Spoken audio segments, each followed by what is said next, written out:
Bueno, buenas tardes a todas y todos. Esto es segundo B de Historia, Didáctica y Currículum, 27 de marzo.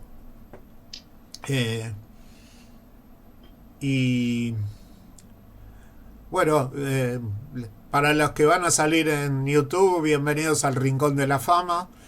Van a quedar todos estampados y estampadas. Les cuento en esto de que, sobre todo para ustedes en didáctica y currículum, para ir aprendiendo a hacer algunas cosas que después tengan que hacer con sus estudiantes, ¿cómo hago esto? ¿Con qué aplicaciones? Ustedes, hay una aplicación que se llama, con B larga, se llama OBS Studio. OBS Studio. Y es muy fácil. Ustedes abren OBS Studio, van a ver esto que ahora les estoy mostrando acá, pero que antes lo habrán visto porque quedó grabado, y van a ver que hay marcado un lugar donde dice detener grabación. En realidad, en ese lugar antes decía iniciar grabación. Uno hace clic y se graba todo lo que hay en pantalla. Lo que ustedes pongan en pantalla, si alguna vez quieren dar una explicación grabada, se graban a ustedes mismos con la cámara en pantalla y ponen el OBS Studio y queda grabado. Lo guarda solo automáticamente en una carpeta. Y una vez que está ahí, agarran la carpeta, le ponen el nombre, como voy a poner hoy al terminar, Didáctica y Currículum 27 de marzo, para saber de qué se trata. Y después hay que tener el canal propio de YouTube, que es muy fácil de abrir. Y en el canal propio de YouTube dice subir video, y ustedes agarran y lo arrastran, lo sueltan y se sube. Cuando terminó de subirse en YouTube, les avisa y hola, buenas tardes. Les avisa que terminó de subirse, y una vez que se subió, lo único que tienen que hacer es ponerle el nombre a la clase. Les va a decir YouTube qué clase de habilitación, si es público, si es solo para los que tengan el enlace, lo que quieran, que en este caso yo lo voy a dejar público, para que pueda verlo cualquiera, y queda en el canal de YouTube. Entonces lo que hacen es copian el enlace y se lo mandan por WhatsApp o por mail a quien quieran que vea lo que hicieron, y ya está, y quedó grabado. Así que es OBS Studio, iniciar grabación. Cuando terminan es detener grabación, nada más que eso. Se los guarda solo y después van al canal de YouTube, al propio, lo arrastran, lo sueltan ahí. Acá lo van a encontrar en el canal Sergio Kipperstein, en mi propio canal. Igual, cuando estén habilitadas las aulas, yo les voy a mandar el enlace por el correo interno, por mensajería interna del instituto.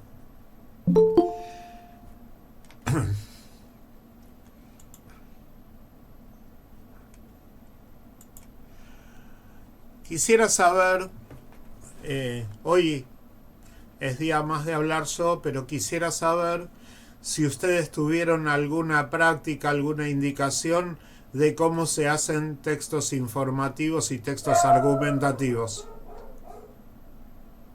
O hasta ahora nunca. Si no tuvieron, vamos desde cero. En secundaria, pero no me acuerdo. No, en el instituto, porque es para trabajarlo con todos. No lo trabajaron en el espacio de la práctica tampoco. No recuerdo yo, profe. No, tampoco recuerdo. Bueno, espero que de esta de hoy sí se acuerden. Ustedes van a tener que hacer... ¿Molesta el perro? ¿Les molesta No. Si les molesta, cierro la puerta de acá. Están subiendo los vecinos, y cuando suben los vecinos no tengo nada que hacer. No la puedo apagar a la perra. Se pone a correr y a ladrarle a los vecinos y listo.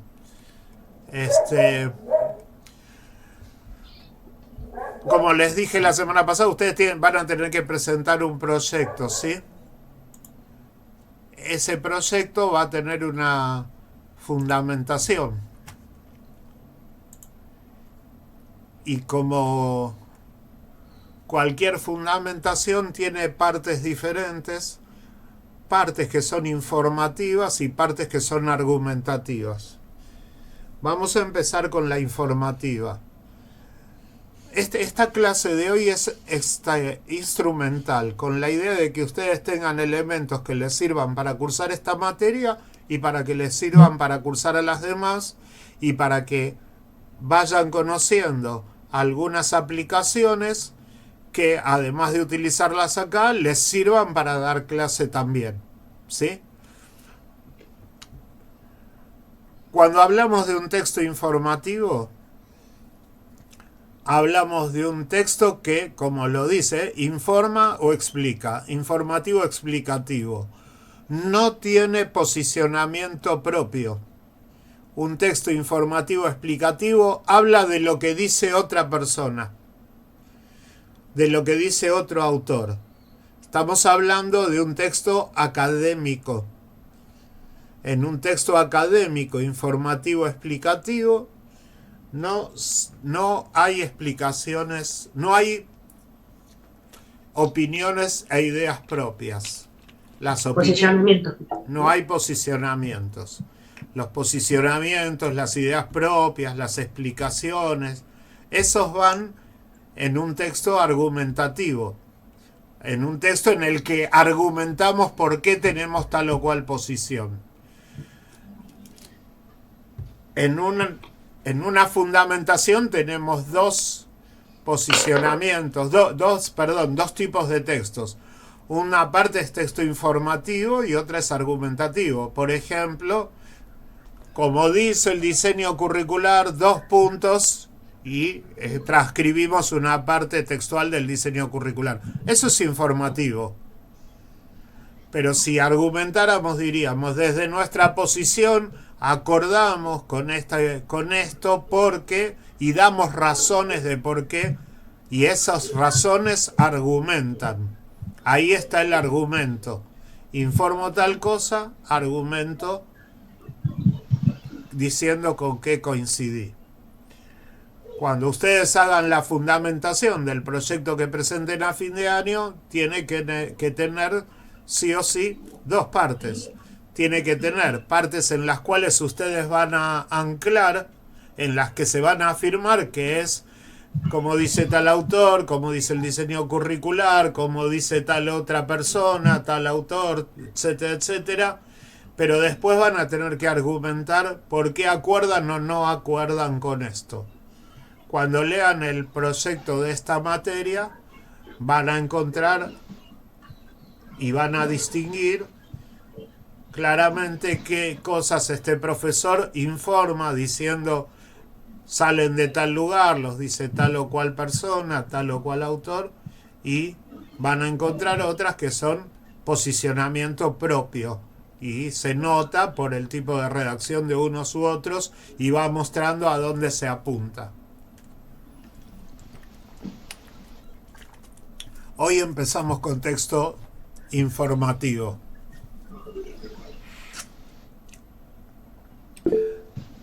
Sí, Gabriel. ¿Hay alguna diferencia con el informe final para pedagogía de primeros de filosofía? Digamos, yo no sé cómo lo hicieron con la profesora Montiel, ¿sí? Y no sé todo lo que hicieron, pero si es informe final, si es estricto... No, lo hice con usted, yo. ¿Cómo? Lo hice con usted. Alguna diferencia hay porque está dirigido a decir por qué voy a hacer este proyecto.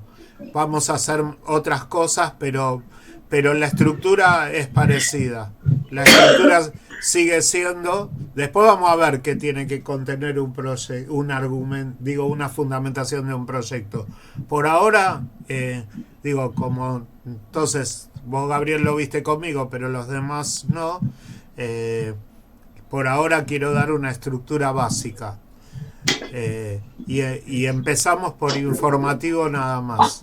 En el informativo uno siempre va a decir de qué va a hablar y cuáles son los componentes de eso de lo que yo voy a hablar. Siempre, Ok, profe.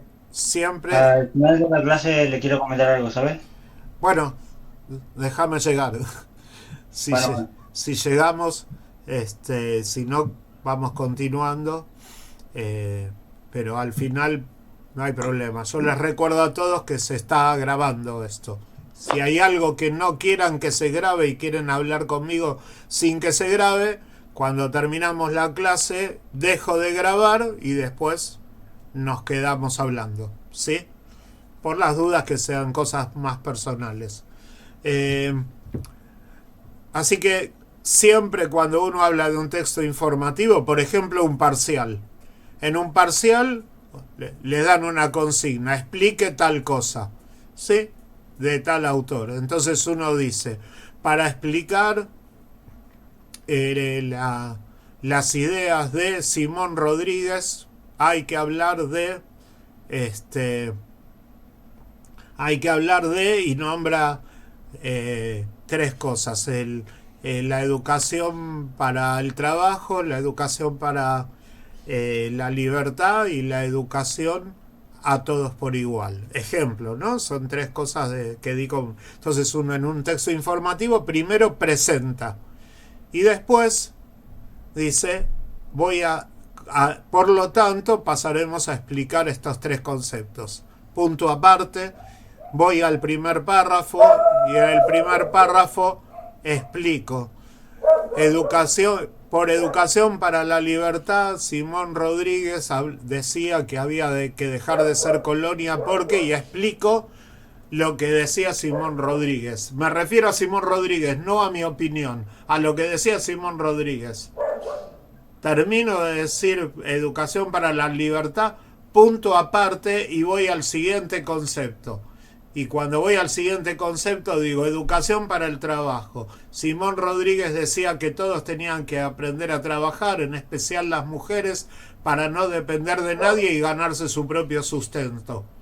Y lo decía porque, y explico más ideas de Simón Rodríguez, termino la educación por el trabajo, punto aparte. O sea, cada idea es un párrafo. Y en cada párrafo explico una idea y voy con punto aparte. Si yo hice un párrafo de 30 renglones, algo está mal. En algún lado tenía que haber pasado a punto y aparte porque estaba hablando de otra idea. Y como recurso, hagan frases cortas. Siempre. Como recurso. Si ven que están haciendo frases todas seguidas de 10 renglones, en algún lado tenían que haber parado, ¿sí? Porque estamos explicando la idea de otro, no la propia, y no es un texto literario tampoco. Y me voy a detener cuando tenga que evaluar, me voy a detener a mirar cómo está escrito, porque ustedes como profes tienen que aprender a escribir. Tienen que, después como profes, escribir lo mejor posible. Así que les haré devoluciones al respecto. Hoy nos quedamos en texto informativo. Un texto informativo informa y para cada idea que voy a explicar hago un párrafo. Si me preguntan en un parcial, explico párrafo por párrafo. Primero presento. Para responder esta pregunta tengo que hablar de estas y estas y estas cosas. Tengo que hablar de tal, coma, y tal, coma, de estas ideas. O tengo que hablar, debemos hablar de, siempre es mejor hablar en tercera persona, ¿no? Del plural. Debemos hablar de Es un texto que se refiere a que incluimos al que está leyendo. Debemos hablar de 2 puntos, enumero las cosas de las que voy a hablar, punto aparte, y cada una de las cosas que enumeré le dedico un párrafo. Y ahí tengo ordenado el texto para el lector. ¿Hasta acá está? ¿Fui claro hasta acá? Sí, sí, sí. Bien. Sí, profe. Bien. Un agregado. Cuando uno escribe tiene que definir un interlocutor. Ahora salimos del ejemplo del parcial y en general.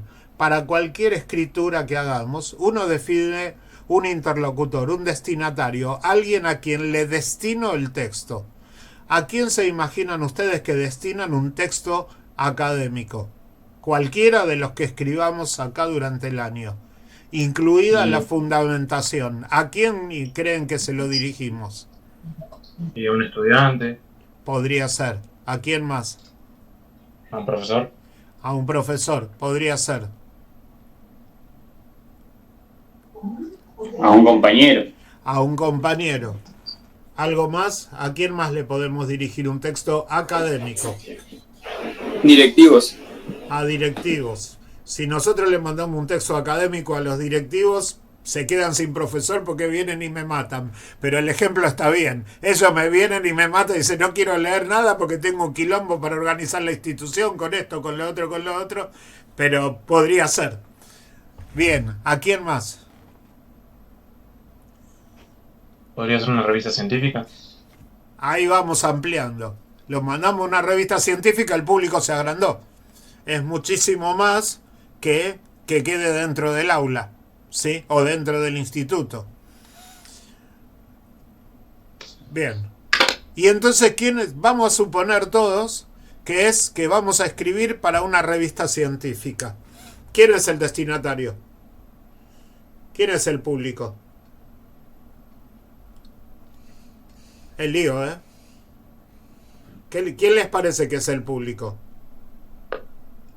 Y puede ser científicos, un analista, un aficionado.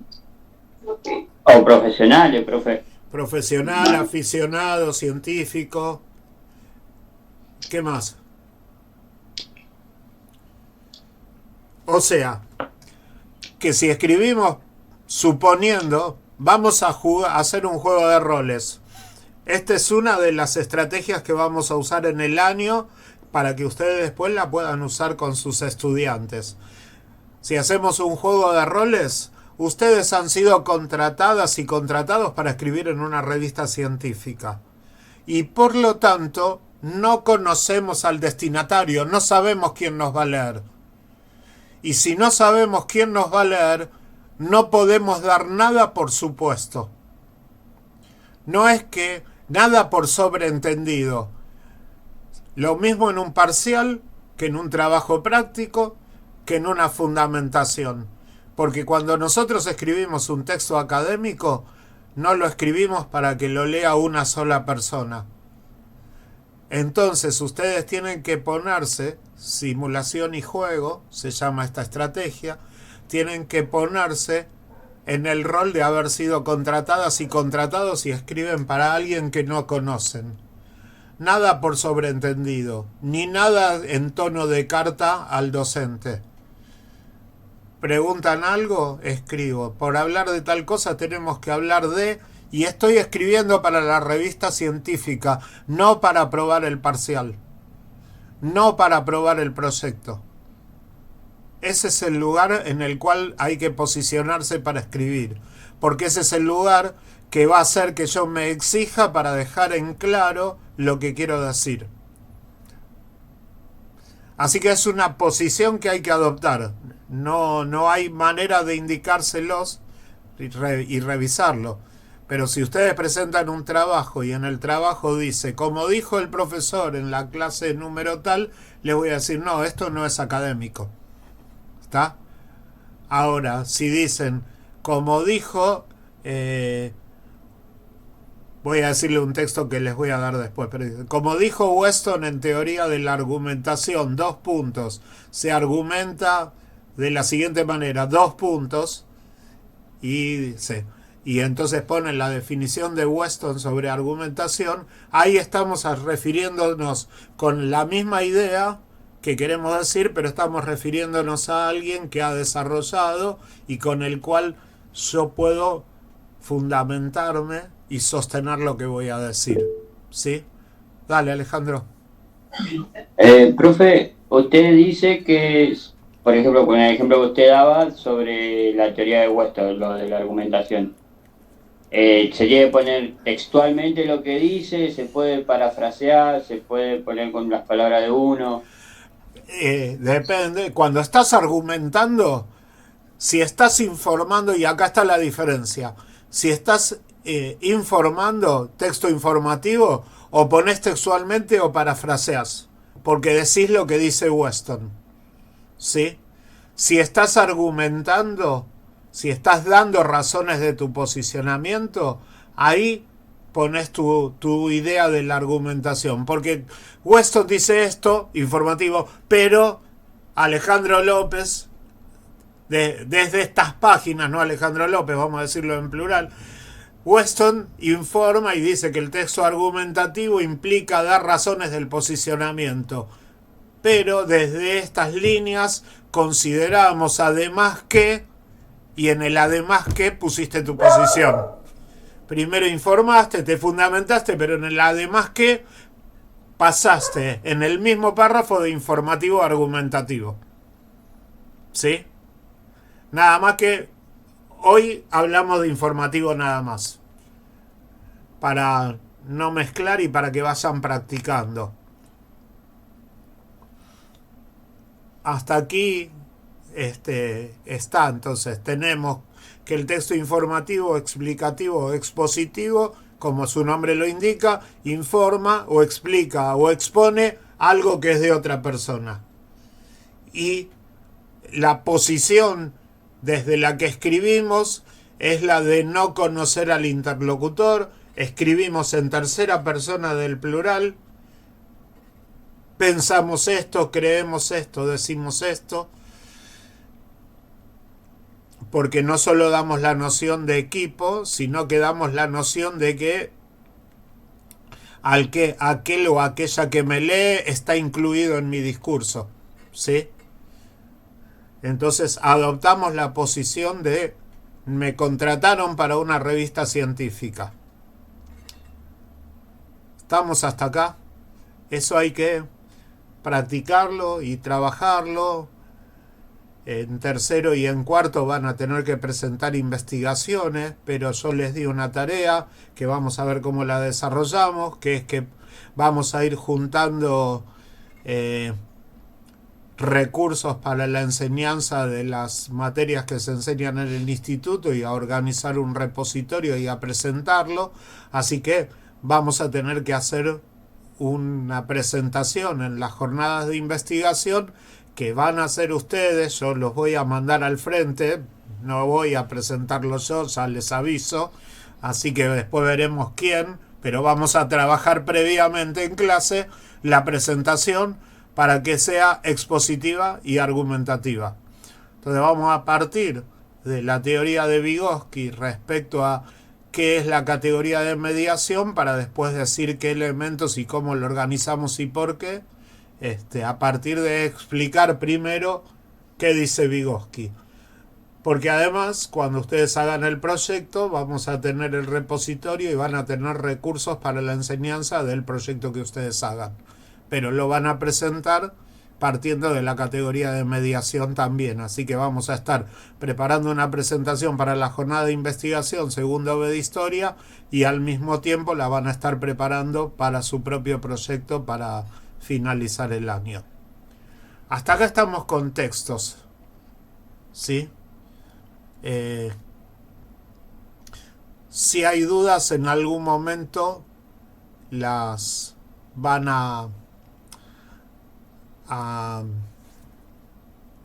las van a tomar y a presentar. Ahora les voy a dar una tarea para que ustedes se vayan organizando en grupos. La semana pasada se los leí, ahora se los voy a decir. La semana que viene les voy a repetir esta consigna Y entonces van a empezar a ver con esta tarea qué parte van a presentar informativa y qué parte van a presentar argumentativa. Esta tarea la tienen que presentar en grupos. El año pasado se quisieron filmar, así que se pueden filmar para la posteridad, en realidad, porque estaría bueno subirlos a YouTube y verse ustedes mismas y ustedes mismos. Y la tarea es así. La consigna es para el grupo. Cada grupo la toma.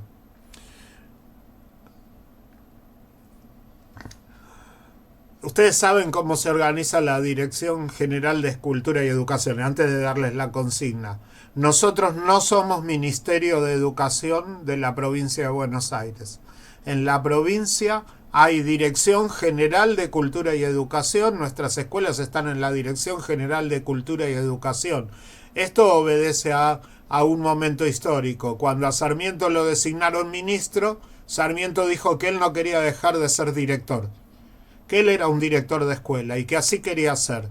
Y por lo tanto el rango de ministro de las otras provincias en Argentina, en la provincia de Buenos Aires, se denomina Director General de Cultura y Educación, que es como fue la denominación cuando Sarmiento fue Director General de Cultura y Educación de la provincia de Buenos Aires.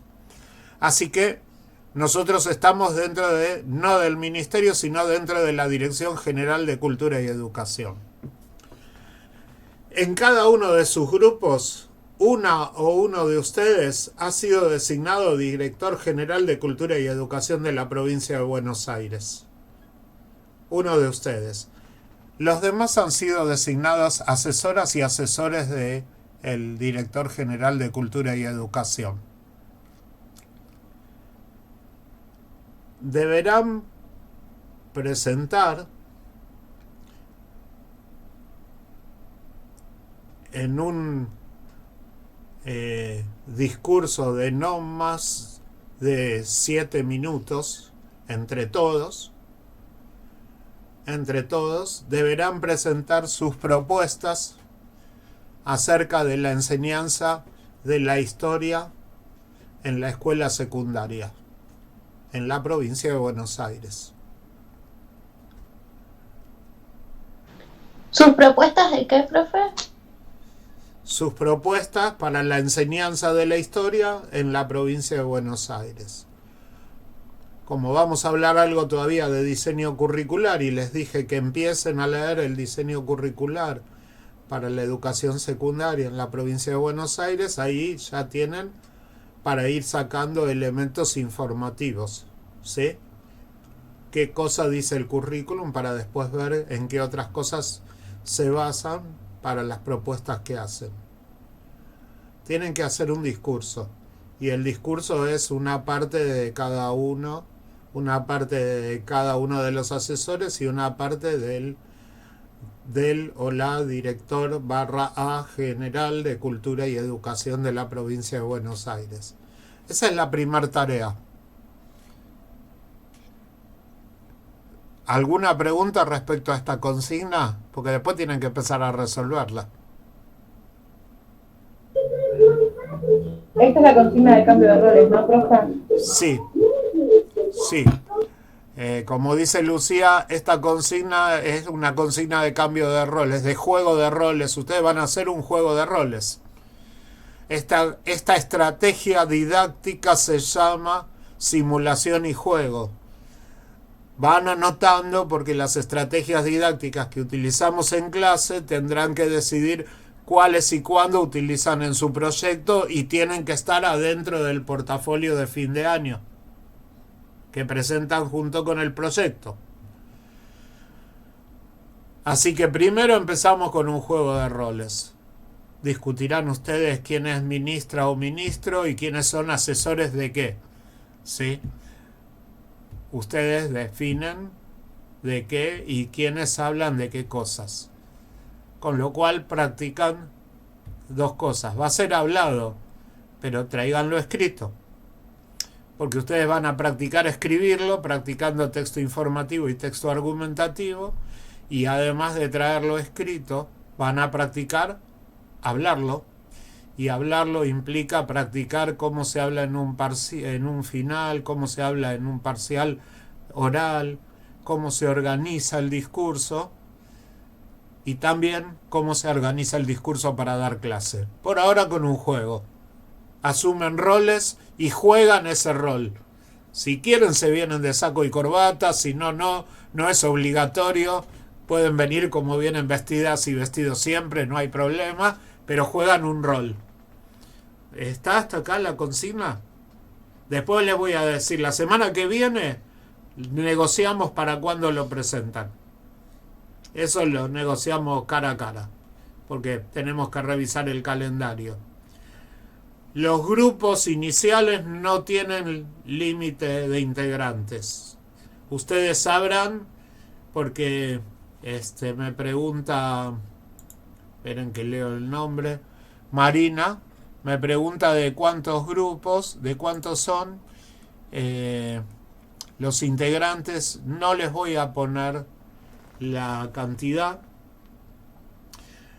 Ustedes sabrán que cuanto más grande el grupo, más difícil es intervenir para la presentación y para lo que tengan que hablar, ¿sí?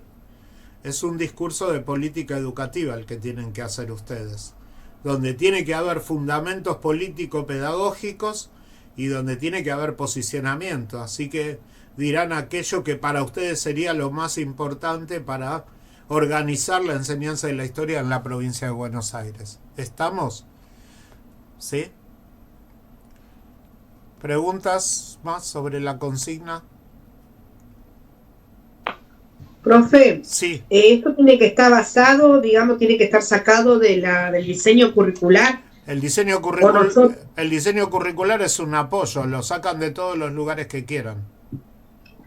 De lo que nosotros también quisiéramos para la enseñanza. Ustedes son los ministros. Jueguen el rol. ¿Podemos poner ejemplos de cosas de la actualidad? Jueguen el rol. Eso es lo que les digo. Ustedes pueden poner lo que quieran. Tienen que jugarlo. Eso es así. Un rol se juega. Es un juego como cualquier juego de roles. No sé si han visto alguno alguna vez. Pero como cualquier juego de roles. Juegan el rol. Pueden poner lo que ustedes consideren. Tienen un tiempo exiguo para el grupo y tienen que presentar propuestas que garanticen el entendimiento de la población para el desarrollo de la enseñanza de la historia. Yo soy padre, quiero entender. Yo soy profesor, quiero entender. A ver, ¿qué me vas a decir? Yo soy estudiante, a ver, ¿para qué quieres que vaya a la escuela? ¿Sí? ¿Se entiende? Las propuestas son propias de ustedes.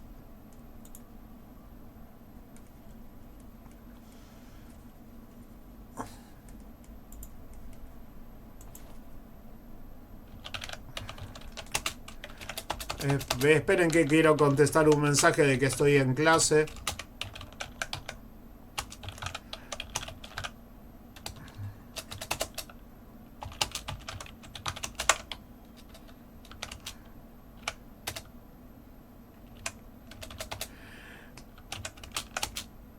Así no me vuelven a interrumpir, porque me mandan una pregunta importante, pero no la voy a contestar ahora.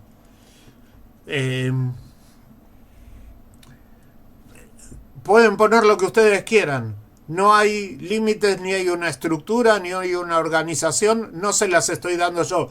La tienen que hacer ustedes. Pueden parecerse a los discursos políticos actuales o pueden cambiarlo, pueden sacarlo de la ideología política que ustedes tengan. Si en el grupo están discutiendo entre ustedes, les voy a dar una consigna ya para cualquier trabajo grupal. No es necesario estar de acuerdo en todo el grupo ni que uno imponga la idea sobre otro. Cuando presentan algo y no están de acuerdo, dicen, sobre esto no nos hemos puesto de acuerdo y tenemos esta y esta posición que se seguirán debatiendo. Y lo dejan ahí. Disculpe, profe, que lo moleste. Dentro de la exposición que debemos hacer, cuando hagamos el juego de roles, podemos también hacer como si fuera un debate sobre el tema específico. Pues recordemos que si hablamos de director general y asesores generales, no siempre estamos de acuerdo con el posicionamiento o con aquellos proyectos educativos que tienen todos. Elijan la forma de presentación. Pero están dando un discurso a la ciudadanía, Lucía. ¿Sí? Entonces, espera, Diana. Si vos das un discurso a la ciudadanía, podés decir en qué no estás de acuerdo. Elijan la forma. Pero no significa que se pongan a discutir en público.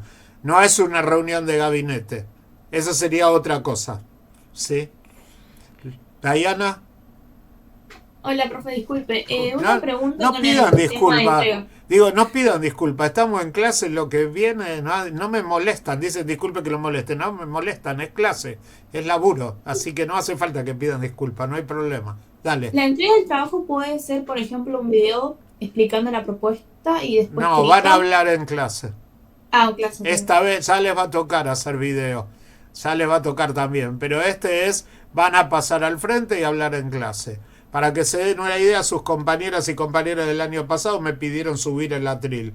Subieron al atril que está abajo, vieron que se usa para los actos del instituto, lo subieron, lo pusieron y era como si entraran en otro mundo, todos se transformaron. Así que si les sirve, pero es esto, ¿quiénes van a pasar?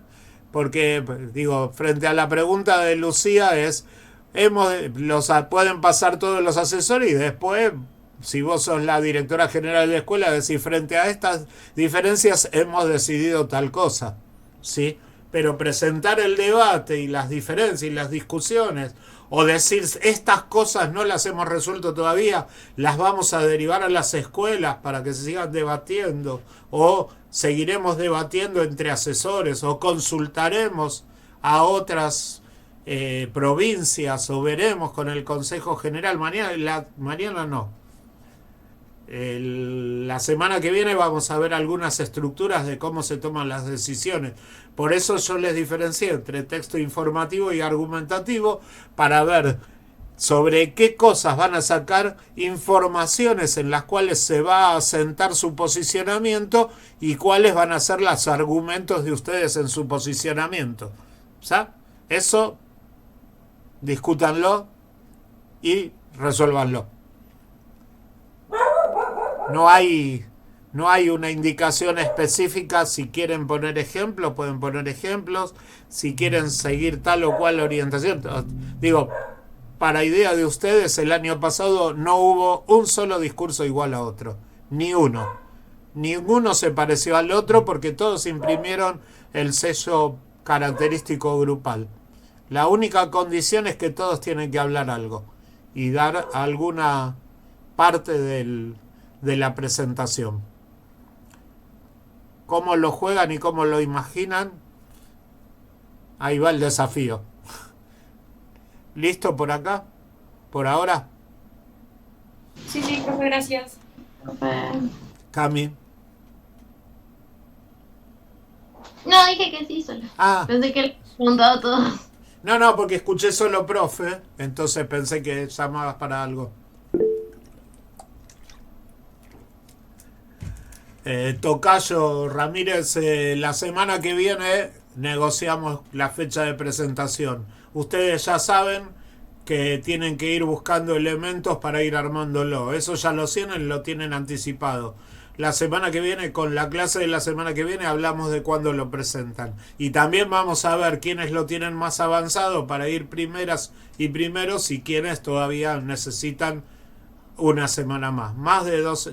Lo ideal es que nos lleve una sola clase, pero son un montón ustedes, así que no sé si vamos a poder en una sola clase, por ahí no se va 2. Bien.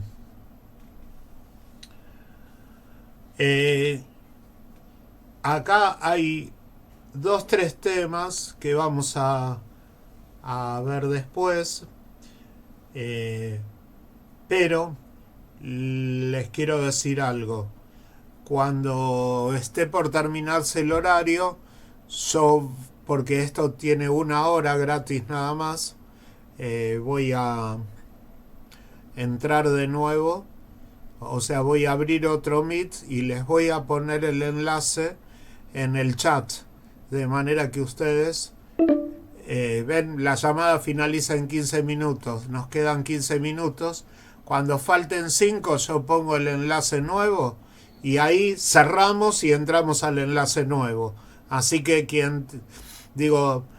si ya deben tener armado un chat o un WhatsApp o algo entre todo el curso, entonces quienes puedan lo toman, lo que pongan ahí y entren directamente al otro porque continuamos en el otro.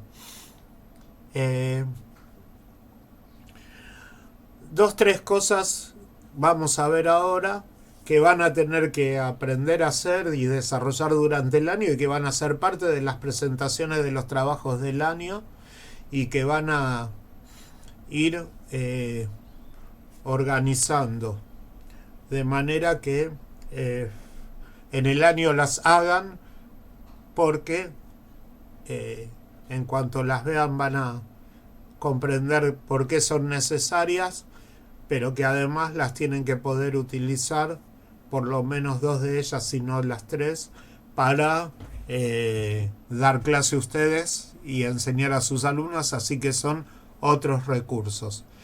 El primero y rápido se lo muestro gráficamente.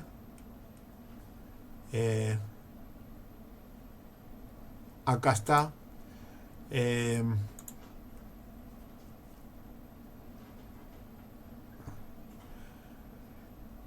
Poné tu teléfono, Gabriel, si sos oyente para la materia, así te agregan en el grupo. Yo no manejo el grupo. Poné tu celular para que te agreguen. Ahí Gabriel Ceballos pidió que lo agreguen porque es oyente en la materia. ¿Sí? Así que cuando él escriba su número, tómenlo y agréguenlo al grupo. Igual ahora, Gabriel, cuando ponga el chat, en el chat el enlace nuevo, ponelo. Tomalo, digo. Esto es más rápido. Voy a empezar por lo que es más rápido, así no se corta.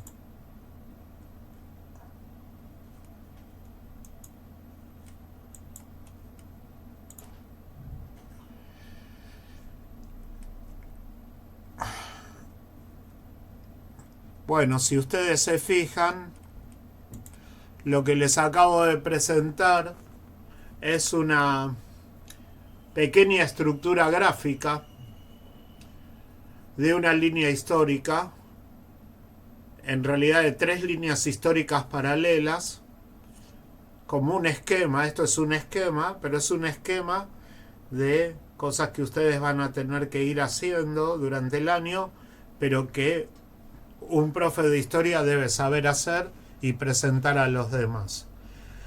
En el medio dice Argentina y América Latina, y paralelos arriba dice resto del mundo y abajo dice estampa. Dejo un momento estampa para después. Vamos a... Fíjense que en las 2 de arriba, Argentina y América Latina por un lado y resto del mundo por el otro, en todas dice lo mismo. Dice fecha y suceso. Y suceso, fecha y suceso, fecha y suceso. Esto está hecho con otra aplicación. Alguien tiene abierto y se escucha algo de fondo. Pues ya está. Profe, disculpe que lo moleste. ¿Es para hacer como si fuera una comparación con respecto a un momento histórico? Estoy explicándolo, déjame terminar, porfa. Digo, esto es una línea histórica, no es un solo momento. Fíjate que tiene varias fechas, ¿sí? Varias fechas. Ustedes tienen que trabajar, por un lado para ustedes porque les va a servir para estudiar, pero por otro lado cuando den clase, porque hay que poder comparar momentos históricos, ¿sí? Entonces uno dice, ¿qué pasaba en lo que hoy es Argentina y América Latina en 1492? ¿Y qué pasaba en el resto del mundo en 1492? ellos desde la perspectiva europea dicen descubrimos el nuevo mundo. Nosotros decimos otras cosas y diferentes interpretaciones, ¿sí? Diferentes interpretaciones ideológicas a lo que ocurría en 1492, llegada de Colón, ¿sí? Y entonces empezamos con interpretaciones de qué ocurría en cada uno de estos. Y así podemos seguir con varias a lo largo del tiempo. Cuando uno arma esto necesita una comparación, porque si no tenemos esta comparación, yo pongo acá, se ve el cursor, ¿no es cierto? Sí, sí. Yo pongo acá en el verde 1810 y pongo acá arriba 1810, ¿sí? Y entonces, ¿qué pasó acá en 1810 y qué pasó acá en 1810? Hasta acá es comparar momentos como para revisar el resto del mundo. También podríamos poner China, Europa, África, Asia, ¿sí? Que ustedes ahora van a tener historias de África y Asia. Y entonces, ¿qué pasaba? Pero mirado desde nuestra perspectiva. Esto primero, esto está hecho con el Canva. C-A-N-V corta A. Ponen en Canva líneas históricas y está hecho. Es una posibilidad. Hay otros que se los escribo de nuevo, los escribí la semana pasada. Ahora cuando deje de compartir se los explico cuáles son las otras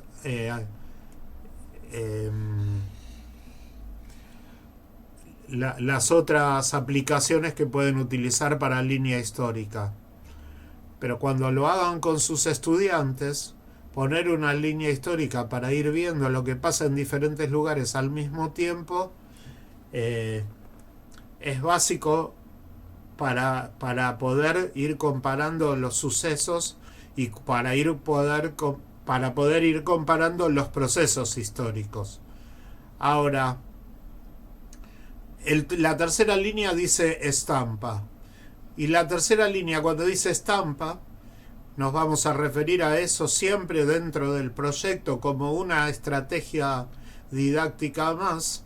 Tiene que ver con el desarrollo social, cultural y tecnológico del momento. ¿Qué pasaba en 1810?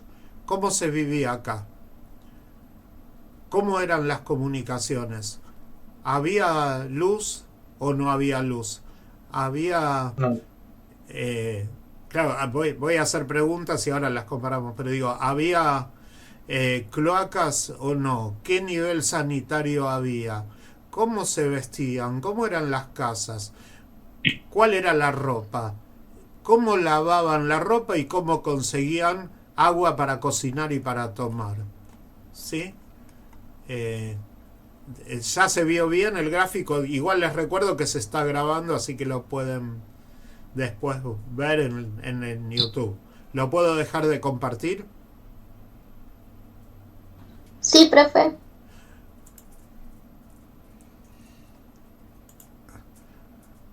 Ahí está.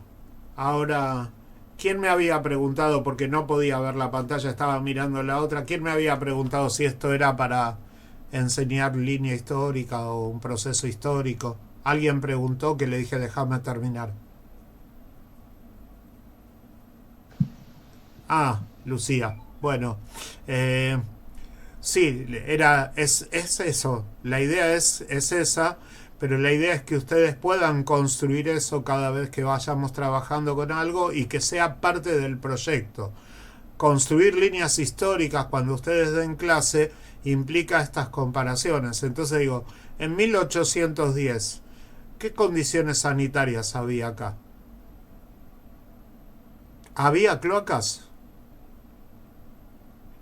¿Alguien lo sabe? ¿Había luz eléctrica? Si no lo saben... No había nada de eso, profe. No había. Y eso implica las condiciones de vida. ¿Sí? ¿Qué iluminación había? Velas. Bien, había iluminación a velas. ¿Y cómo se prendía la luz en la calle entonces? ¿Había luz en la calle? No. No estaba el típico velero que siempre nos contaban de chicos que llevaba El como sereno. que iba caminando. Exacto. Y llevaba el...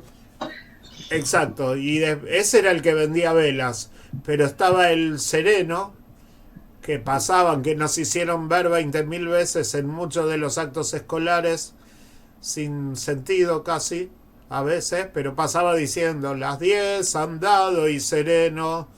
Yo creía que era andado, todo junto, y es han dado, porque era el que tenía el reloj y pasaba diciendo cuál era la hora. Entonces, las 10 han dado en mi reloj y todo sereno. Y pasaba con una vela grande, larga, y prendía los faroles en la calle. ¿Sí? Agua, los más avanzados, los que tenían más guita, de aljibe.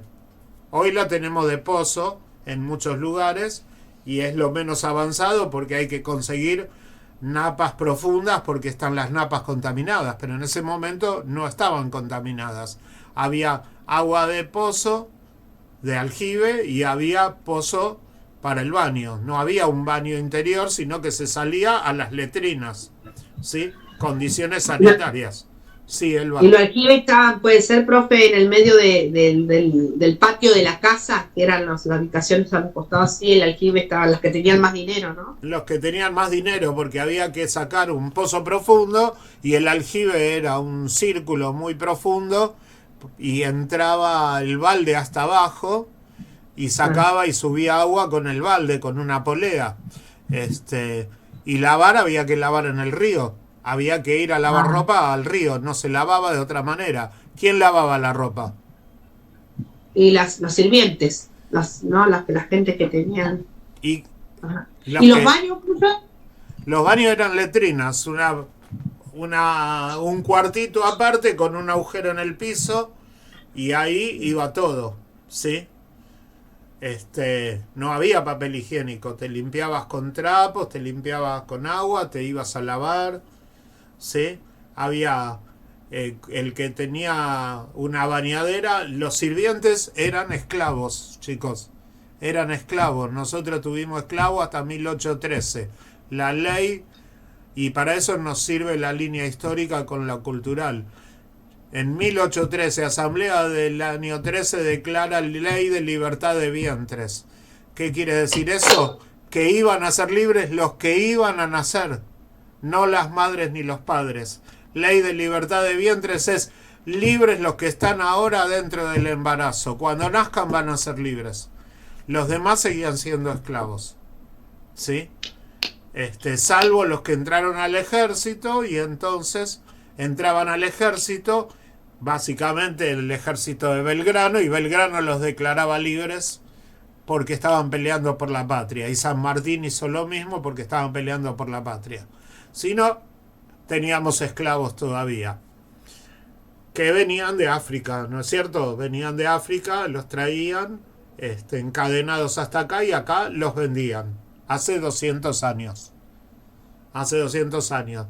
Y mientras tanto, Belgrano y Simón Rodríguez decían, hay que dar escuela pública y enseñarle a todos profesiones, y que sean libres, y que sepan idiomas y las profesiones, y que no tengan que depender de nadie, y se tiene que acabar la esclavitud. En ese momento, hace 215, 220 años. Y entonces vamos ubicando qué cosas pasaban en el momento para darnos cuenta de eso, ¿sí? Me olvidé. Espero llegar.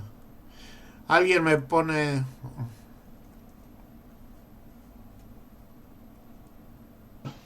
Ya va a finalizar la llamada.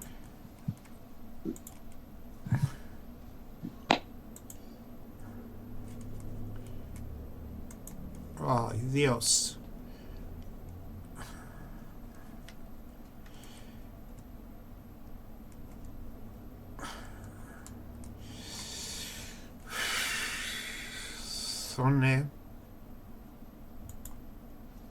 Lo esperamos, profe, igual. cuando lo vuelva a conectar. Sí, pero voy a ver cómo hago.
Nunca te atienden, hijo.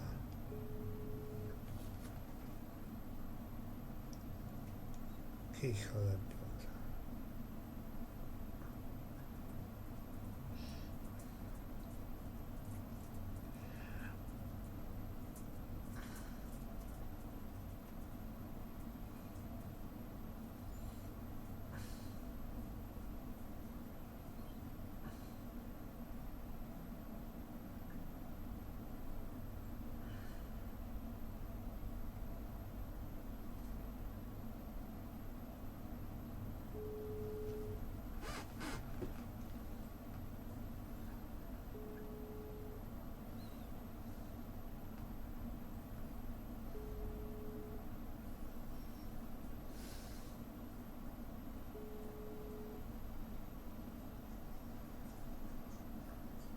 Hola Marcelo, discúlpame que te moleste, lo estaba llamando a Osvaldo pero no me atendió.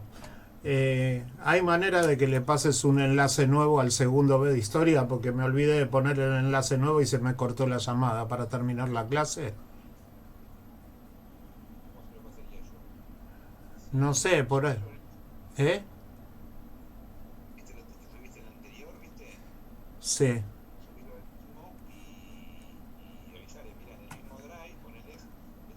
Pero yo no tengo cómo avisarles si no tengo conexión con ellos. Por eso lo llamaba Osvaldo. A ver si ten...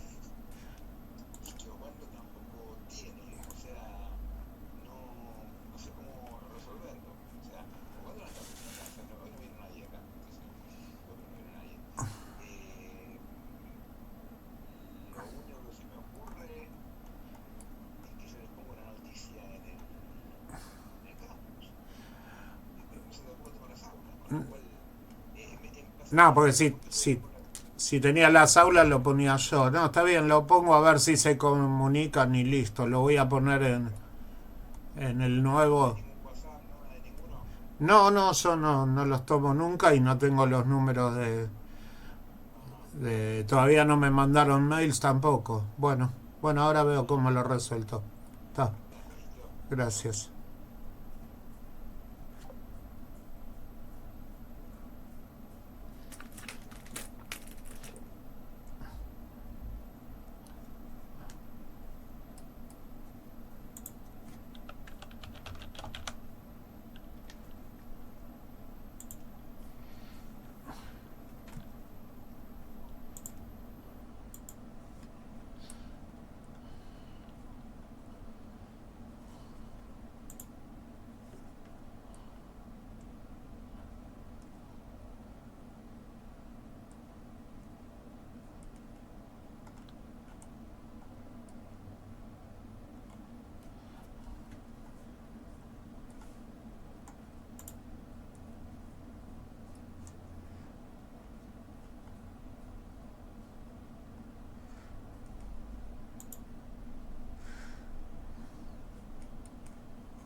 Oh, no, no, no.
Por lo menos Belén me escribió porque no, lo llamé al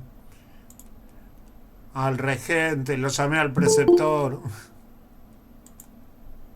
Sí, yo miré el email del cuaderno que me había acordado y dije, bueno, capaz que es más rápido. Sí, gracias Belén. Sí, sí, porque lo volví a poner en el de hoy, puse continuación en el mismo, en la misma ficha donde tomaron el de hoy, pero fue muchísimo más rápido. Dije, voy a abrir a ver si alguien me escribe y menos mal. Gracias.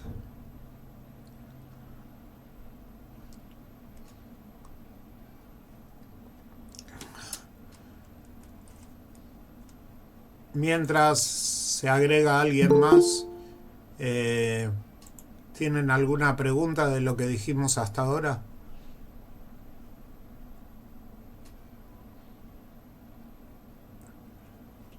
Por ahora no.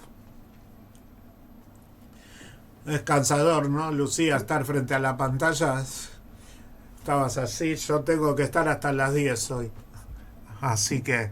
No, pasa que yo estoy por un tema personal. Operaron a mi pareja y está en casa, está haciendo reposo. Ayer se descompensó y estuve de las 2 a las 4 nada más. Así que hoy estoy de pie. Bueno, que se mejore. Y además, mamá, Sí, va.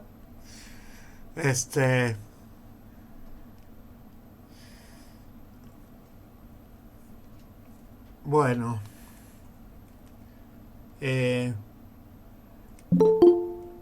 Mientras dejo entrar a todos, quería saber si había alguna pregunta más, algo para comentar de lo que dijimos hasta ahora.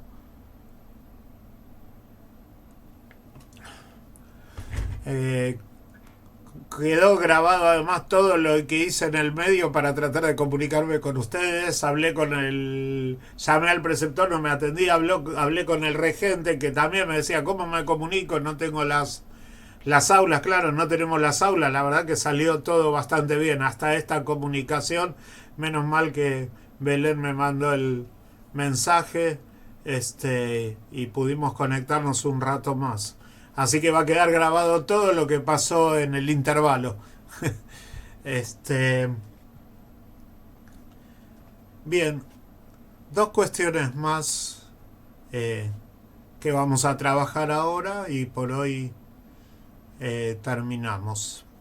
Una respecto al discurso. Después, si nos queda tiempo, damos un inicio a mapas conceptuales. Respecto al discurso, vamos a trabajar la ficha que puse antes sobre línea histórica y todo lo que voy a poner ahora lo voy a subir en cuanto esté el aula al aula de ustedes de segundo B en el campus. Así que todo esto, además de estar filmado, va a estar ahí puesto, ¿sí?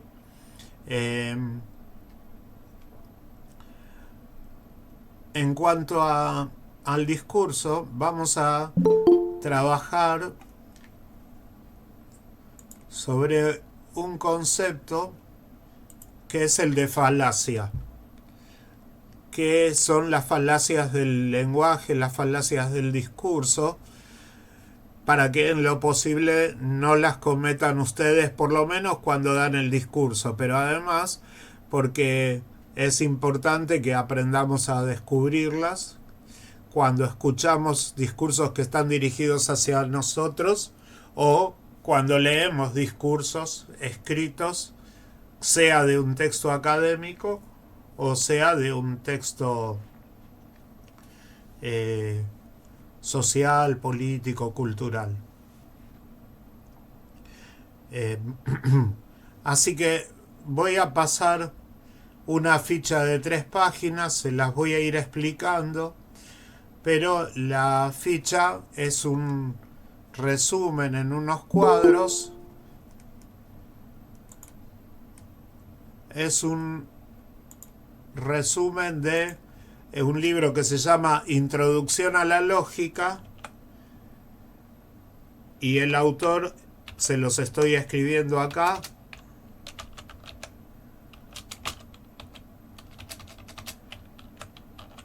Irving Copy, es de Editorial Eudeva. Si se consigue en PDF mejor. De todas maneras les voy a dar esta explicación y las 3 fichas las voy a poner. Y otro libro que les voy a dar para que vayan trabajando como instrumento de trabajo, no porque quieran, no porque tengan que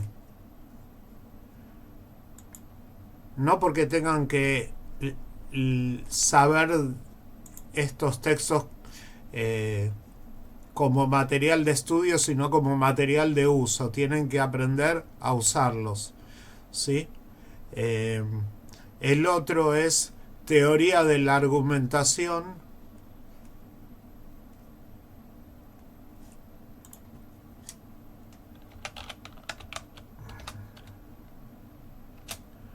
Esperen que me aseguro el nombre. Las claves de la argumentación es el nombre del libro. Ese lo tengo en PDF, después se los voy a pasar. Y el autor es Weston, así que va a estar puesto en la bibliografía, pero lo pongo acá para que lo tengan. Así que vamos a hablar ahora de falacias.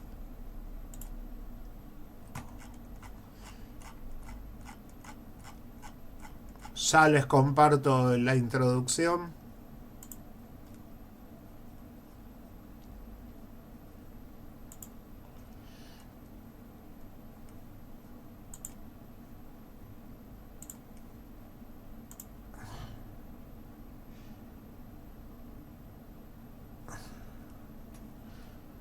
Les repito que esta ficha la van a tener, ¿sí? Así que les va a servir, aunque arriba dice pedagogía, historia, lengua y literatura y filosofía, en la ficha tengo exactamente la misma en otro archivo que dice didáctica y currículum, historia, así que la trabajamos igual. Bueno, falacias. Primero tienen una definición. Son formas de razonamiento que parecen correctas, pero que en realidad no son correctas y tienen un poder persuasivo desde el punto de vista psicológico. Están dirigidas al convencimiento, a persuadir, ¿sí? Se clasifican en falacias formales, que son las de la inferencia lógica, que no son las que vamos a ver acá, y falacias no formales o falacias del discurso que vamos a trabajar ahora. Las falacias, entonces, son formas que por su manera de presentarse parecen que son correctas, a menos que uno aprenda a descubrirlas y descubrir que está mal planteado. Tenemos dos tipos de falacias que están acá definidas: de atingencia, que carecen de atingencia lógica respecto a la verdad o falsedad de las conclusiones que pretenden establecer. O sea, la conexión es psicológica o persuasiva. ¿Qué quiere decir? Que no se atienen a la verdad o a la falsedad de la conclusión. No se atienen de manera lógica a la verdad o la falsedad.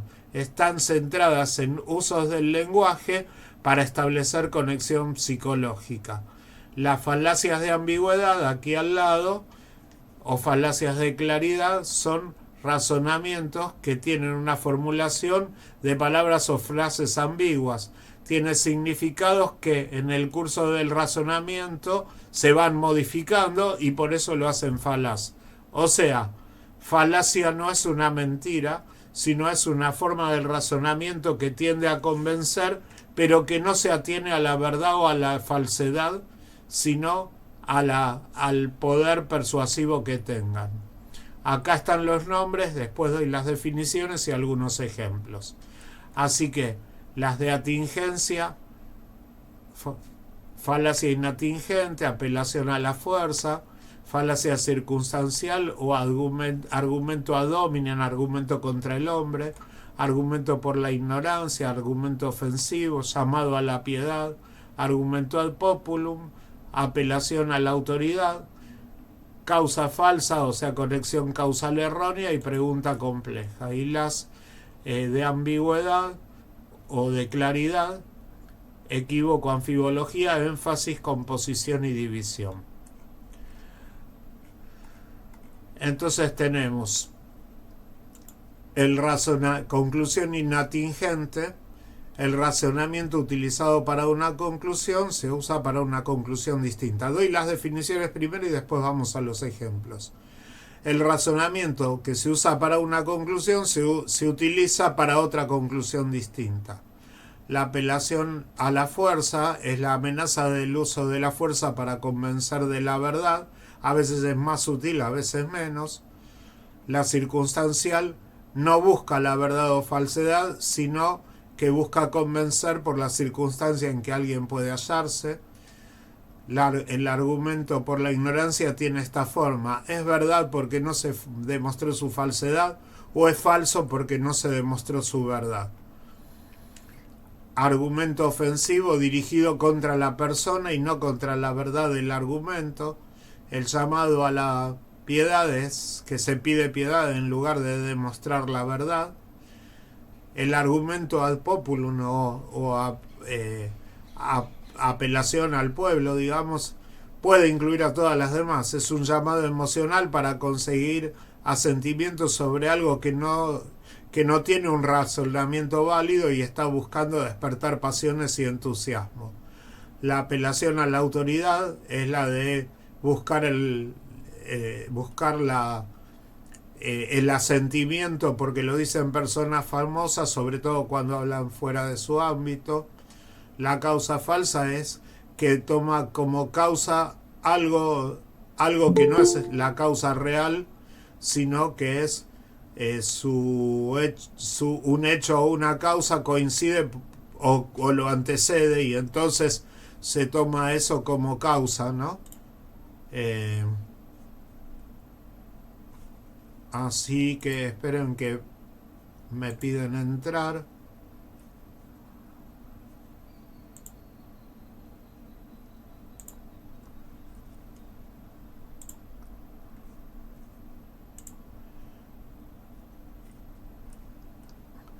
Y ahora vamos a la definición de las otras, ¿sí?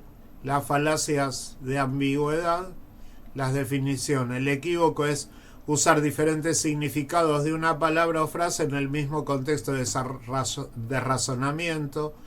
Las premisas, la anfibología es cuando hay premisas que tienen una formulación gramatical ambigua y entonces puede ser verdadero en una interpretación, falso en otra. La de énfasis es cuando hay un cambio o alteración en el significado, depende de qué partes son las que se destacan o recalcan. El de composición es que hay dos tipos de razonamiento inválidos, se relacionan entre sí. Razonar a partir de las propiedades de las partes para decir que son las propiedades del todo, o decir que las propiedades del todo son las propiedades de cada parte. La de división es anterior. Para un todo, lo que es cierto para un todo debe serlo para las partes. Así que les doy algunos ejemplos. Conclusión inatingente, o sea que no se atiene a la verdad o falsedad. Y entonces el fiscal argumenta que el asesinato es una cosa horrible para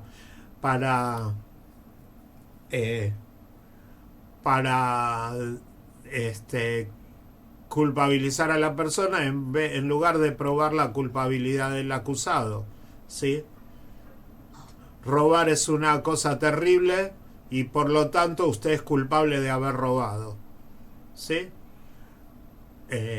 Sin probar que hayas robado. Apelación a la fuerza es sutil. Las sutiles son cuando alguien recuerda cuántos votantes tiene o cuántos contribuyentes se verían afectados. La otra es, si no decís que tengo razón, te tiro el ejército encima. Apelación a la fuerza. La circunstancial es cuando se ataca a la persona. Entonces, un sacerdote no puede hacer algo porque no está en las Sagradas Escrituras. Por ejemplo, un sacerdote no podría hacer política porque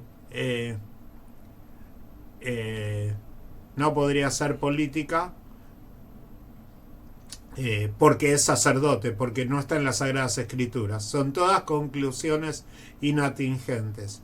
Por la ignorancia. Los fantasmas existen porque no se demostró que no existen. Esto es verdadero porque no se demostró que es falso. El argumento ofensivo es muy comúnmente usado en nuestro país. Esta proposición es mala porque la dicen los comunistas o porque la dicen los ultracatólicos. Esta proposición es mala porque la dicen los peronistas. Esta proposición es mala porque la dicen los trotskistas. Esta proposición es mala porque la dicen los liberales, en vez de demostrar verdad o falsedad, ¿no? Llamado a la piedad, hay un ejemplo bastante cómico, es en vez de buscar la culpabilidad o la inocencia del asesino que mató a sus padres, pide ser liberado porque es huérfano. Argumento ad populum, apelación al pueblo. Hay que hacer tal actividad porque es un deber patriótico, no porque esté bien o esté mal, ¿sí? y frente a los cambios propuestos decir que las innovaciones son arbitrarias y es sabio el orden existente. Entonces se apela a lo que es el sentido común, y porque lo dicen todos, ya todos pensamos que las cosas son así. Apelación a la autoridad, está claro en las propagandas que recomiendan un producto porque un famoso lo usa, ¿sí? Entonces en cualquier propaganda yo recomiendo esto porque lo uso, y cremas, perfumes, y remedios, autos. La causa falsa es una conexión causal, o sea, una conexión de causa errónea. Por ejemplo, haber tocado los tambores y que llueva, entonces se vuelven a tocar los tambores invocando que llueva, o la idea de que si se toma un remedio mágico, cura, y la conexión es temporal nada más. La pregunta compleja supone una respuesta anterior. Bajé un segundo para lo que estoy compartiendo para buscar un nombre, así que voy a molestar a alguien cuando, por ejemplo, si yo le dijera a Alejandro, ¿ya dejaste de drogarte? Eso supone que yo le pregunté antes a Alejandro y que Alejandro me contestó afirmativamente que sí. Supone, y por eso es una pregunta compleja, porque hay una pregunta anterior que yo doy por supuesta la respuesta, ¿sí? Por eso en el ejemplo dice, ¿ha abandonado usted sus malos hábitos? Porque en el ejemplo supone que la persona que lo pregunta hizo una pregunta anterior donde quedó demostrado que tenía malos hábitos. Y después, las otras falacias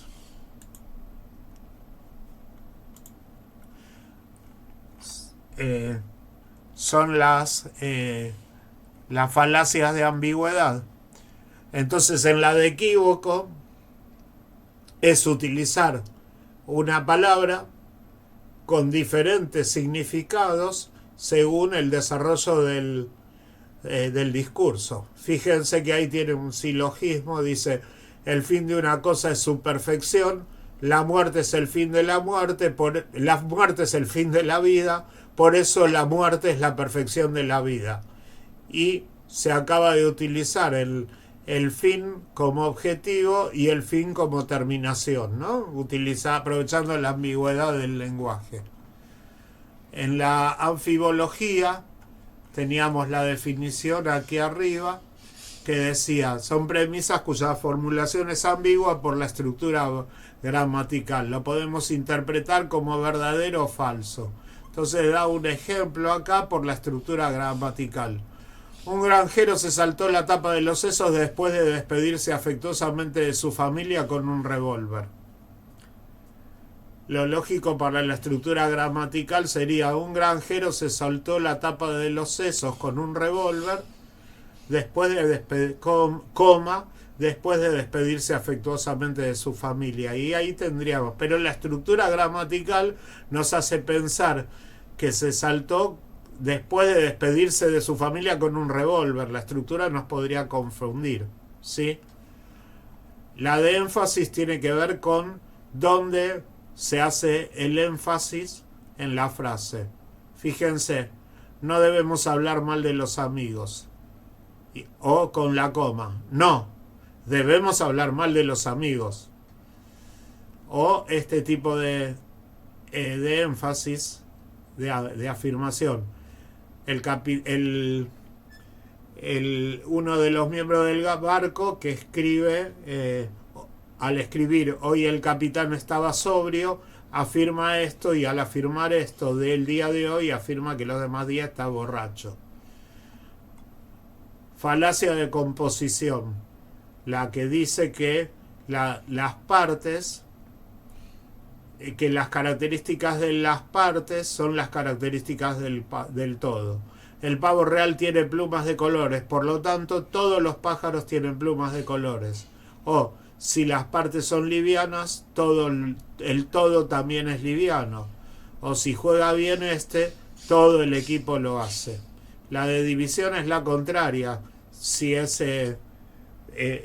los miembros los miembros tienen las características del todo. Si una sociedad es importante, todos sus miembros deben serlo. Si un bosque da sombra espesa, todos sus árboles lo hacen.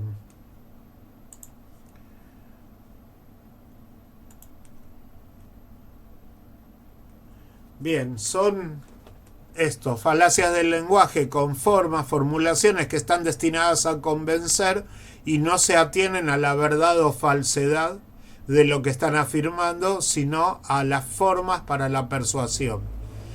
No tenemos que cometerlas en textos académicos, no deberían cometerlas ustedes cuando den el discurso de Dirección General de Cultura y Educación, pero también es importante aprender a descubrirlas, porque de estas nos dirigen 20.000 todos los días y las leemos y las vemos todos los días en la tele, las escuchamos en los discursos políticos, las leemos en los enfrentamientos, las vemos en las propagandas. Entonces aprender a descubrirlas es, bueno, pero acá no estás hablando de la verdad, sino que estás tratando de convencerme por otra cosa. Más o menos está claro, después lo pueden volver a leer y está en el capítulo de copy, pero más o menos fue clara la explicación. Sí, profe. Bueno, vuelvo a decir, no es que va a haber un examen ni nada para que ustedes las expliquen, pero hay que aprenderlas, hay que aprender a descubrirlas, porque estamos en ciencias sociales y cuando ustedes lean discursos habrá que descubrir el porqué. Decime, Alejandro, si es para protestarme porque te llamé drogadicto, lo hablamos en privado. Nada, profe, escuche, el discurso, ¿usted en el discurso nos va a hacer preguntas o...? Yo soy público. Ninguna pregunta. Si después tengo que señalar algo, lo haré al final cuando terminen todas y todos. Acá vienen a dar un discurso y tendrán que convencer al resto de que lo suyo es lo mejor. ¿Sa? Preguntas ninguna. Ahora que va a decir algo Alejo, después les quiero decir algo de para qué hacemos esto. Decime, Alejo. Profe, nada que ver con la clase. ¿Usted ve mi cámara de un color violeta, puede ser? Sí. Algo así. Entonces, capaz le pasó algo a mi computadora. Nada, gracias. Puede ser la computadora o que estás destenido. Sí, se ve violeta. Puede ser la cámara nada más, Puede ser la cámara y que esté definiendo mal la cámara, no la computadora. Hay que revisar o revisar con otra cámara. A menos que sea una notebook, ahí sonaste. Ya es otra cosa. Y otra cosa, ¿para qué hacemos este discurso? Porque este discurso que ustedes van a hacer lo van a utilizar, o partes de él, o aquello en lo que estén haciendo, porque ahora es en grupo, pero esto es parte de la fundamentación del proyecto de ustedes.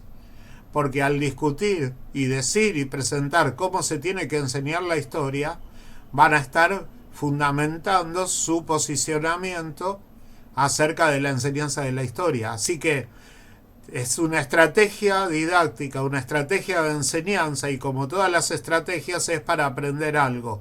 Acá estamos aprendiendo a fundamentar por medio de una estrategia que se llama simulación y juego, para que la podamos utilizar resolviendo otra tarea que es la fundamentación. Hacemos las dos cosas, aprendemos a fundamentar y utilizamos una estrategia, así que no solo la utilizamos, sino que aprendemos a usar la estrategia y además aprendemos a hacer la fundamentación. ¿Queda claro? O sea que lo que ustedes vayan a poner, por ahí se pelean mucho en el grupo, ya dijimos, no están de acuerdo, presentan cosas en las que no están de acuerdo, pero aquello con lo que estén de acuerdo y que vayan poniendo lo van a usar en la fundamentación también. Aquello que saquen del diseño curricular o de algún texto de enseñanza de la historia, de algún otro lado que les parezca que están de acuerdo, lo van a utilizar. algo que tenga que ver con lo que saquen de pedagogía del año pasado por haber trabajado todo el año acerca del rol docente y lo quieren agregar acá, lo agregan. Algo que trabajen sobre la jornada de investigación o de la ESI del año pasado y que quieran agregar acá, lo agregan, porque es todo parte de cómo ustedes fundamentan qué hay que hacer para enseñar historia. En realidad esa no es la pregunta. Ustedes fundamentan qué van a proponer para enseñar historia en la provincia de Buenos Aires. ¿Estamos hasta ahí? Profe, ¿lo puedo volver a repetir que se me cortó? Por favor. Digo, ¿para qué usamos la estrategia simulación y juego? La usamos para varias cosas. Una estrategia de enseñanza, que después vamos a revisar de dónde sacamos más estrategias de enseñanza. Estamos en didáctica, ¿cierto? Así que didáctica es la teoría de la enseñanza, habíamos hablado la semana pasada. Una estrategia de enseñanza sirve para enseñar algo. Siempre. Simulación y juego implica que hay que tomar un rol para que a través de ese rol se aprenda algo de lo que queremos enseñar. ¿Sí? Bien. Para eso tomamos los roles y los roles tienen que estar suficientemente fundamentados y con información y desarrollo para no decir cualquier cosa. En este caso, igual si no lo podés anotar, Alejo, queda grabado, acordate, para vos y para cualquiera se está grabando. En este caso, ¿para qué utilizamos simulación y juego? Para búsqueda de información, ustedes para fundamentar los roles que van a desarrollar. Punto 1, de simulación y juego. Punto 2, porque así aprendemos elementos que hacen a fundamentar la enseñanza de la historia, que es parte de esta materia. Punto 3, porque así aprendemos a fundamentar. ¿Sí?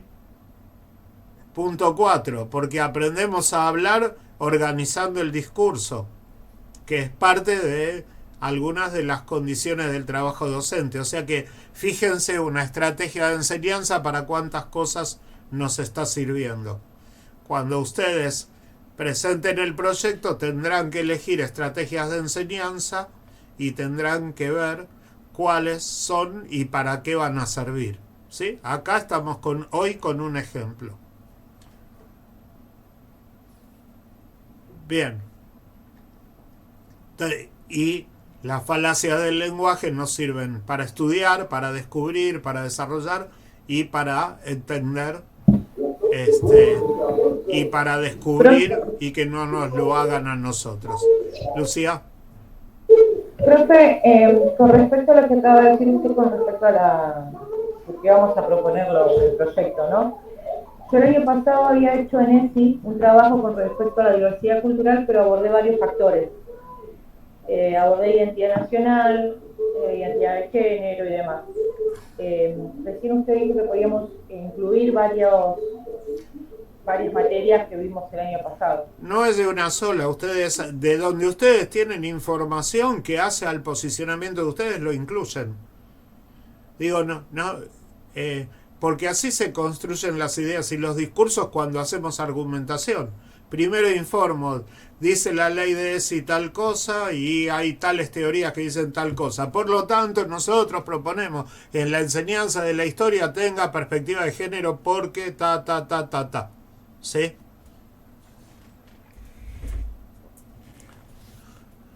Poder pueden incluir lo que quieran de donde quieran, de la vida misma, de los discursos, de lo que escuchan todos los días.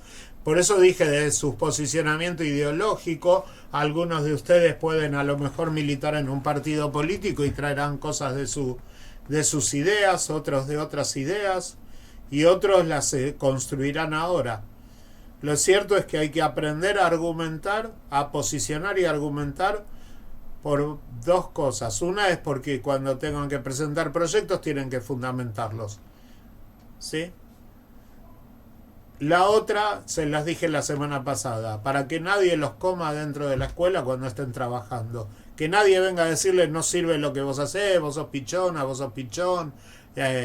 Todo en la teoría todo muy lindo, en la práctica todo lo contrario. No, nosotros trabajamos con la praxis, donde se juntan teoría y práctica, praxis. Y entonces vamos viendo. Y que nadie venga a decirles que lo que ustedes proponen no sirve. Ustedes fundamentan y hacen. Así que acá vamos aprendiendo estas cosas. Pero les quería agregar para qué más vamos a usar el discurso. Y última cosa, ustedes van a tener que aprender a hacer mapas conceptuales. Vamos a trabajar con mapas conceptuales bien hechos y mapas conceptuales erróneos. Ahora les voy a presentar algo. Pero ustedes van a tener que aprender a hacer mapas conceptuales. En primer lugar, por la tarea que van a hacer este año. Cuando ustedes planifiquen los contenidos que pongan adentro del proyecto, van a tener que presentarlos, además de cómo se presentan tradicionalmente, en un mapa conceptual. Van a tener que estar los conceptos que van a enseñar. Así que tienen que aprender a hacer mapas conceptuales. Además, el mapa conceptual es una herramienta de estudio para ustedes y para los futuros estudiantes que ustedes tengan.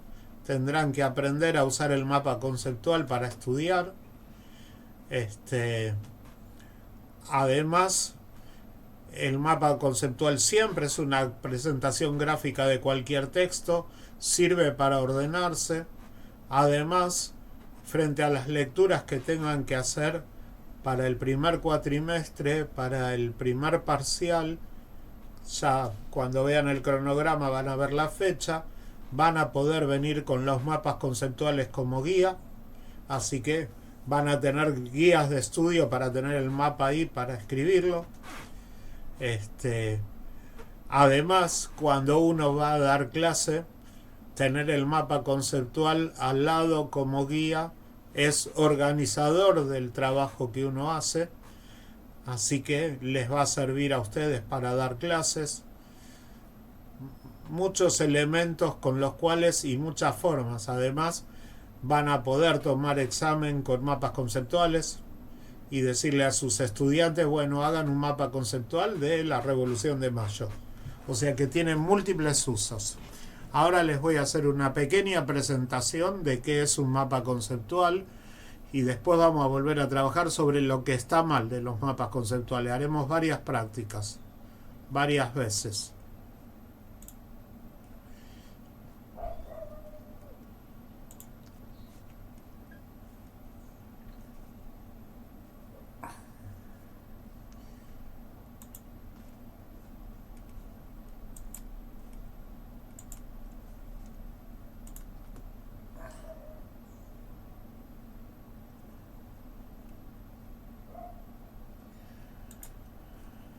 De nuevo, les repito que esto lo voy a subir, así que lo van a tener.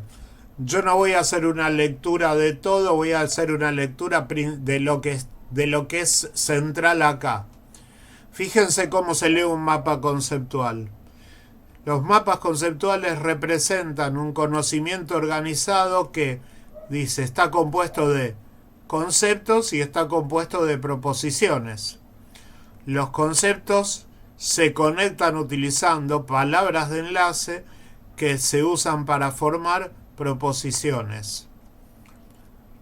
Y los conceptos y las proposiciones son estructurados de forma jerárquica. No es un mapa conceptual perfecto, pero nos está mostrando varias cosas. Nos está mostrando que es un conocimiento organizado. Le falta algo, es una presentación gráfica. Siempre un mapa conceptual es una presentación gráfica de ese conocimiento organizado compuesto de conceptos y proposiciones.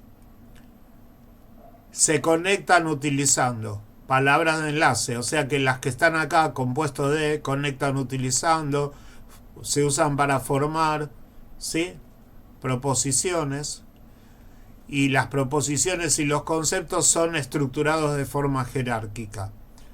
Una proposición es un desarrollo en frase que nos permite presentar una idea.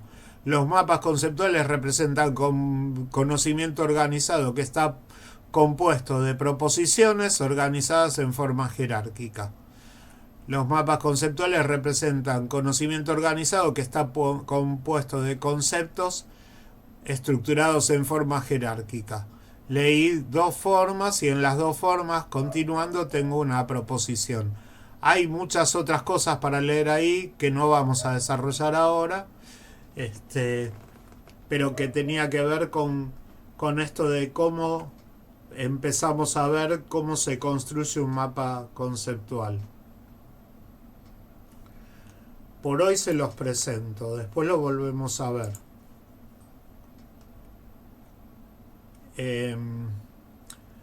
¿Por qué se los presenté? Porque acá lo central es empezar a ver que el mapa conceptual tiene conceptos organizados jerárquicamente, o sea que hay unos conceptos que incluyen a otros y unos conceptos que están incluidos en los de nivel superior. Unos conceptos organizados jerárquicamente.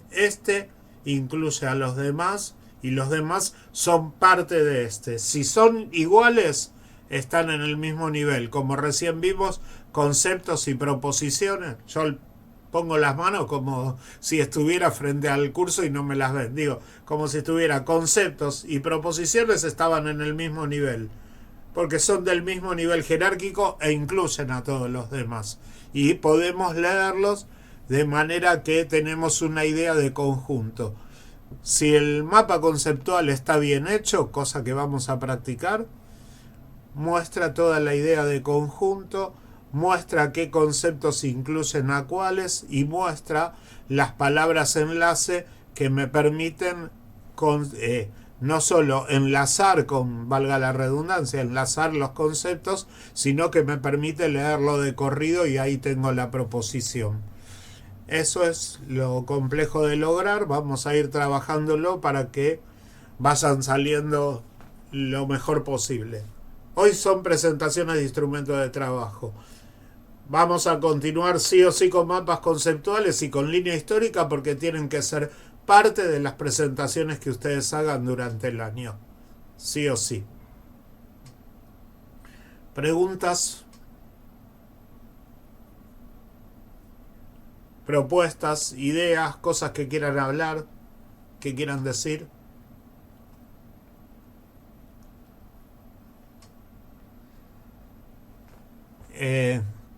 Si no hay nada más, hoy vamos a cerrar acá.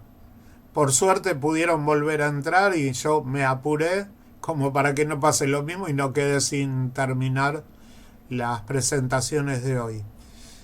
Para la semana que viene,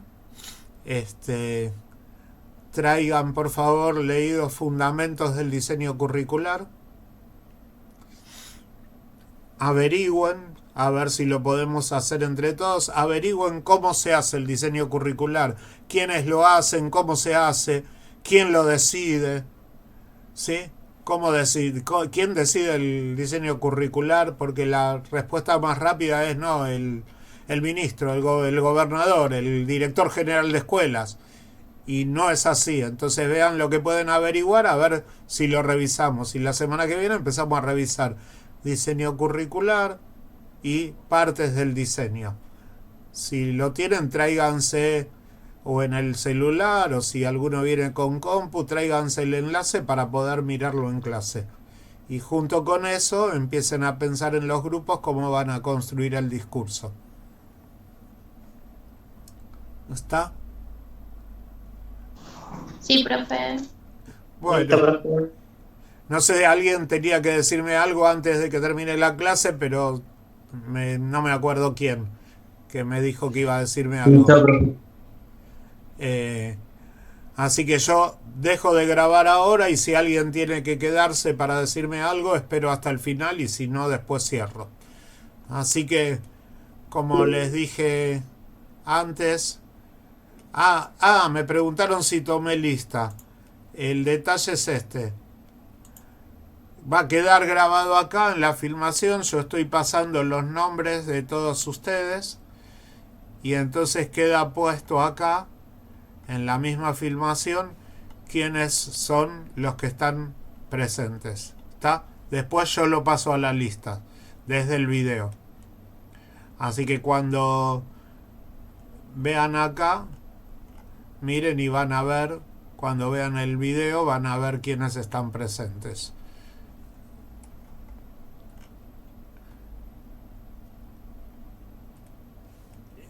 Bueno, listo. Dejamos de grabar primero, como les dije, donde dice detener grabación, se pone detener grabación. Esto que cuando vean el video lo van a ver, detiene grabación y se terminó. Y este mismo OBS Studio lo va a guardar y después lo que guarda yo lo subo a YouTube.